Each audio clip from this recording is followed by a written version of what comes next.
Okay, I want to talk a little bit about the assignment in the manual of things I can and can't control.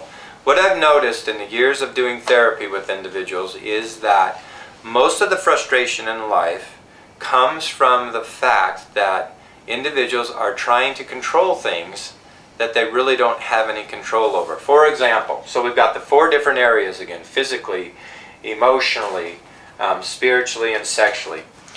So things I can't control physically. So think about some things that you can't control. For example, if you have diabetes, you can't control the fact that you have diabetes. Now, what can you control? I can control what I eat. I can control if I exercise and so forth. And so it's kind of those type of things that I'm looking for to help you understand emotionally.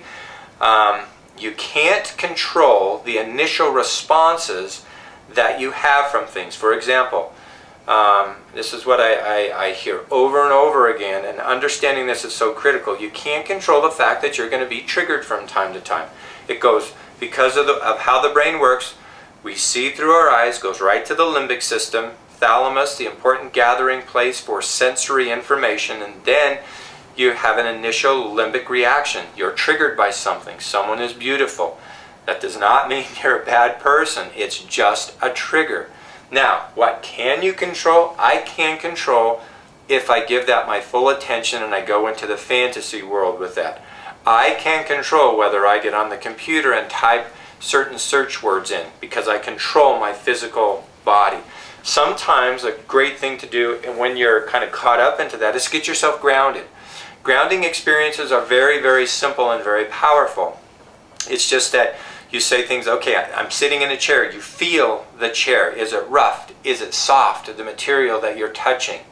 Notice 3 colors in the room around you. Squeeze your hands in and out. It helps you get grounded and get you out of this part of your thinking and get you grounded in the physical body. I said, no, I'm here right now. And it cannot get me to type certain words into the search engine that I know is going to lead to pornography. Spiritually, you can't control what happens spiritually as far as what God does. You can't demand that He comes down and sees you, but you can talk to Him, you can have faith, you can read your scriptures, you can read spiritual recovery material, and so forth. Sexually, again, you can't control the triggers that we were talking about. So the previous example is a good example of that. And back to emotionally, probably another example would be you can't control how other people are going to respond to you. You can't control whether other people get mad. You can't control how people drive on the freeway. You, however, you need to, if you become more aware and grounded, you don't need to let that bother you so much. One of the guys in group just last week says, I've just noticed whenever I get in the car, I'm a maniac. I find myself tensing up and being frustrated with individuals. I'm screaming and yelling at people as they're driving down the road. And so we talked about that, of becoming more grounded, that he can't control how other people drive, but he can control how he responds to it. But being proactive, the moment you get in your car, is getting grounded to go, I'm now entering a stressful environment for me. I'm just going to choose to drive in the slow lane, 65, and let other people go by me, and that's the way I choose to live. And stress level can go down.